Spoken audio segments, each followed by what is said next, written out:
Alright, so this is part 2 on how to make a snow environment with animation in Blender. At the end of this video, we should end up with something like this.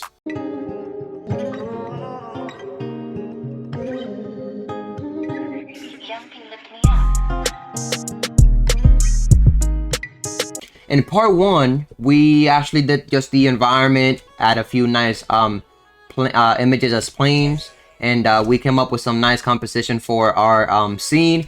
And so in this video, we're just going to be doing the animation. So we're going to animate the logo. Well, we're going to add a logo, we're going to animate it, and we're going to do some camera movements. So we're going to add a few cameras, maybe 2-3 cameras, and we're going to compile them as one to have a nice animation, or complete animation, should say. And before we start the video, I just want to say, if you're new in my YouTube channel, please make sure to drop a like down below, subscribe for more content, and make sure to follow my social medias, Instagram and TikTok, which I do post over there a bit more content of and client work for sure. So that being said, let's jump right into the video. All right, guys, so here in Blender, as you guys, if you guys watched the first video, which if you didn't, I recommend you go watch that so you could learn how to make this environment we have here. But if you did, you should know that this is what we ended up with. We have a plane with a nice hill going on over here, and we have a few planes going on to have a nice composition with the camera. But that being said, we're just gonna go and grab we're gonna bring in a logo. So for that, we're gonna go to import scalable vectors graphics, or SVG, and for this one I'm gonna use the COS logo, my logo, because why not. So we'll bring it in like so. So now that we have my logo in Blender, what I want to do is I want to go hit 7 to go to top view, and you want to scale that up like this, right? Make it big enough, and we want to grab to be able to move it. Now, for those of you that didn't watch the first video, which if you didn't, I recommend you to go over there and actually see what I did. But the way I like to set up my my space, my layout, I should say, is I like to have the left side where I could actually move around and do whatever I gotta do, edit things and whatnot. And then on the right side, I like having my the final render, or the camera, I should say, of what the actual composition or scene is looking like, right? So that being said, I like to grab Z, go a little bit higher, just a bit. Oh, I actually missed on my other stuff. So make sure that you grab the whole logo, and we're gonna Control J to combine them as one, right? So now that I did that, we could actually scale it up, and we should have something like this. G to grab and bring it to the front. G, my fault.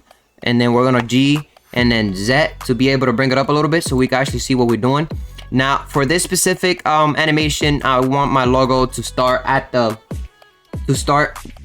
the floor or the surface, and then it's just gonna raise a little bit, and I think that's gonna be it pretty much. But to make this 3D, what you want to do is you want to go to the object data properties, and you want to bring down the geometry tab, and the extrusion, you want to, while holding shift, you want to bring that up a little bit, and it should give you more control of the sizing or the extrusion, right? So I would say maybe somewhere around there usually works for me. And then once I have this, sorry for the noise, but once you have this, what I like doing is I like doing a little bit of a bevel. So if you go to bevel down here and you go to depth while holding shift, even a 0.001 works, because you get this nice smooth edges, and it looks way better than just having this right here. So shift Z to go back to that, and then we have this depth right here. For certain logos, you can even go a bit higher, so maybe let's see 0.002. I think that looks even better. So now that I have this, it looks like it's actually synced in the snow a bit. So maybe let's see. I think honestly that works for me. Not too synced in, maybe a little bit. You don't want it so that when it's racing, it looks like it's too digged in the snow. But so now that we have that, of course, for some reason I like the chrome, so use nodes, make sure it's set on full white, and you want to go and bring up the metallic all the way up, and you want to bring the roughness to 0.1, and you should have something nice like this. Now keep in mind, if you don't like the fact that it's too thick like that, you can always come back and play with it by bringing down the extrusion a bit more. But I think actually for this works for me. And so what you want to do now, I think it's time to animate the logo really quick, first thing, right? So what we're actually gonna do is we're gonna make sure we're on frame 1, and I think we should probably do this about, I would say maybe 150 frames should work, something quick. All right, so yeah, so while we're on frame 1, what we want to do is we want to select our logo, and we want to insert a keyframe to location and rotation. And so what we're gonna do is we're gonna go to frame, what's going on here? Oh, we were lagging there for a little bit, but we're gonna go to the last frame. So while on the last frame, right click on the right arrow once more to go to frame 151. And what we're gonna want to do while having our logo selected is you want to grab Z to bring it up like so, and you want to go RX 90 to rotate it. But before we do that, actually you want to make sure you right click, set origin to geometry, and you'll see the difference of you know, that we'll get by doing that. So RX 90, it actually rotates on the logo's location, because before we had a different location, so it was rotating weirdly. I don't know if you guys noticed that. If you go back, you'll be able to see the difference. But so now that we have our logo standing here, very nice, I would say bring it up a bit more. I would say maybe around there. And you want to actually go and rotate it on the Z axis and make sure it's actually facing the camera, right? And so now that we have this, you want to go and while clicking on this left tab, and you want to go and click on location and rotation once more. And so what that will do is it'll give you this nice logo rising from the floor and rotating towards the camera and kind of lifting, right? And so that will give you that right there. And then what you could do is, now that you have this, now we could go and play with the cameras and have fun with that, which I haven't seen many videos on how to actually do this out there. So this part of the tutorial, I think is the most helpful one. And so what we're gonna do is we're gonna go out of camera. We don't need to be on camera frame right there. And so this is what you're gonna want to do, right? We want to go to we want to go and add a new tab. You want to make sure you have this crosshair on your screen, and this is what we're gonna do, right? Ready? So we want to go bring this down right here, and we want to go to video sequencer. And you want to go and bring in any audio you have or you want to use. I want to go to my files, and while on my files, I want to go to downloads and search up for the audio I want to use for this tutorial. For my tutorial, I use this audio right here that I downloaded from a channel that does free beats and whatnot. And so basically what you do is, while going on the sequencer tab, click N and display waveform. All right, so now that we have our audio imported into Blender, I don't know if you're gonna use the same audio. I'm not gonna leave that in the description, but you could find your own audio, display the waveform. And so basically what this will do for you is it'll allow you to go and animate. You'll be able to tell where and when to do do changes in cameras and whatnot. So per se, I don't want to go by the audio because I don't want to go and have to listen to an audio. But what we're gonna do here is this is gonna be super easy, right? So we're gonna, if you go and click M, it'll add markers to your timeline. So let's say we have a marker there, right? Because this one will probably be, let's start opening up a camera, right? So we add a camera, and we want to make sure that we have our cameras into a whole new collection. So on your scene collections, right, you want to go right click and add a new collection. And this new collection, we might want to call it cameras. and we want to make sure is all of our cameras are in that collection, right? And so this is gonna be the last camera, because this is gonna be the camera that's actually aiming at the logo, and it's gonna zoom out. But this is gonna be actually the first camera. So let's just call it, let's just name it 1. So that'll be the first camera, right? All right. So once we have our first camera, what you want to do is you want to make sure you're selecting on the first camera, but you also want to make sure you have this green camera icon selected, and you want to go on the top view 7, and you want to zoom in as close as possible, and you want to make sure you're on frame 1. And so once you have all these things lined up, you want to Control Alt 0, and you have the camera on top view like this. Another thing I might want to do is you want to go and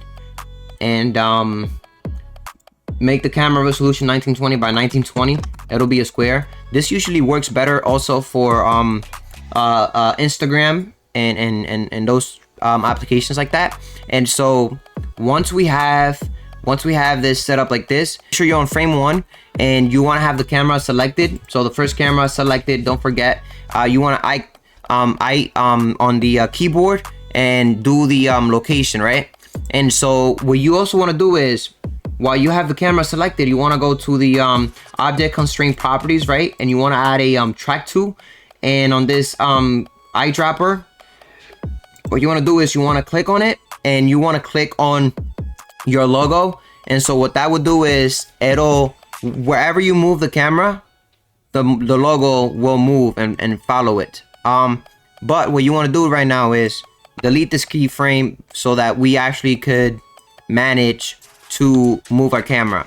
So let's say that we have our camera zoomed into the logo when it's starting, right? And you want to go and click and add a frame to the location, and then you want to go on number 50, and you want to maybe zoom out a bit more and maybe rotate a little bit, and you want to click location, and you have something like this, right?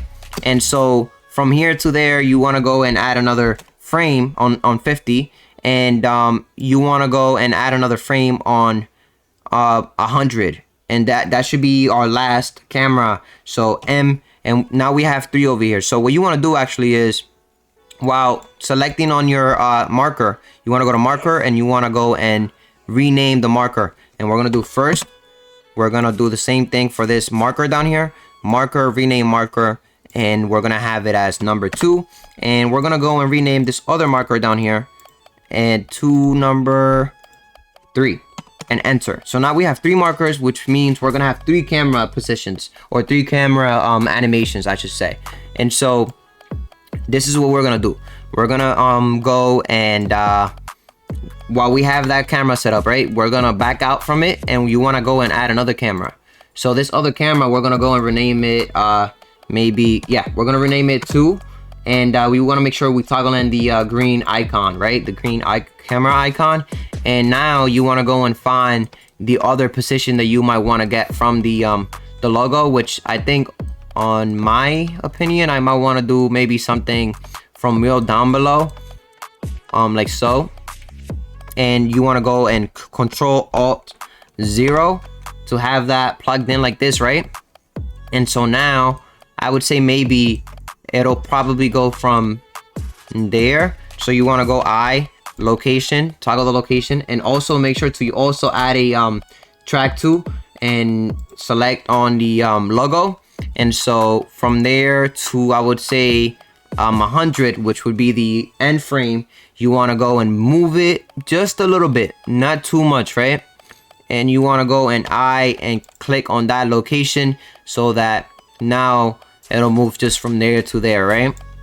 Now let's do this one more time, and then I'll show you the end product. You'll see it's super easy, simple, right? So now that you have these things going on, right, what you want to do is, we're gonna add another camera over here. This is gonna be 3. This is gonna be the last one. So the last one. So let's make sure name it 3, so it goes with our markers down here. And so you want to make sure you click on the green icon for the camera. And now that we have our camera selected, you want to go in 0 to go into the camera, And what we're gonna do for this one is we could get rid of the time frame, since I decided that I'm not gonna go by the song. But I just wanted to show you that you could add markers wherever the audio actually bumps or drops. So per se, if I wanted the camera to change on this specific line right here, I could click M and it'll add a marker. So I just kind of wanted to show you that's the thing that you could do here. You could go by the audio if you want to go and add markers to wherever you feel like the song has drops or, like, you know, changes, and that way you could more or less know when and where to change the camera sequences. So basically, now that we have that set up, what you want to do is, like I was saying, you want to go to frame 100. You want to make sure you have your third camera selected, and we're gonna go to the camera settings or properties, and you want to go and bring in the focal length by a lot. I would say like a lot. I mean that. So I'd say maybe like 400 should work. And then you want to make sure that you click. I click on top of the focal length, and it'll add a frame. And then you want to go to 150, and you want to drastically zoom out to back to, I believe it was 50 that we had it set up at. And so make sure that you click on it again. So I to insert the frame, and you'll have this thing going on right here. You'll have that going on right there. And so what we could do with that is we could go and if you go back to your timeline, this is where we're gonna set up the cameras really quick. So this is what we're gonna do. Ready? So we want to go to camera 1, click on the green icon, and while selected, you want to go to frame 1, and you want to go to marker, and we're gonna want you want to do bend camera to markers, or you could control B, and it'll bend the first camera to the marker. And then over here on marker 2, you want to select camera 2, so click on the green icon, and you want to control B to bend that camera to the second marker. And then again, go to the third marker, click on your third camera green icon, and you want to control B to toggle on the marker. And so this is what you have going on now.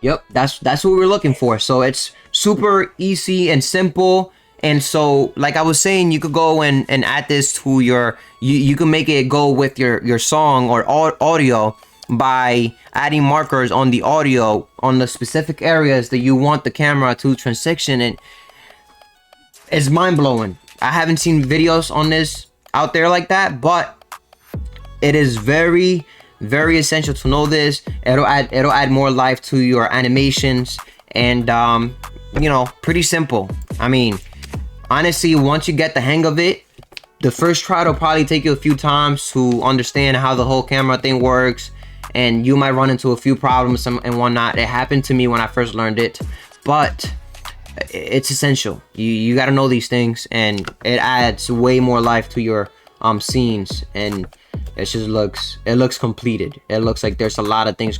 It doesn't look basic. It looks like there was work put into it. But yeah, if you guys enjoyed this video, please make sure to drop a like down below. If you're a new viewer, please make sure to subscribe, and comment what you want to see next. If you have any questions or need help with anything, please also make sure to comment, and I'll try to help, because I really don't mind. And yeah, thank you guys for watching. Have a good one.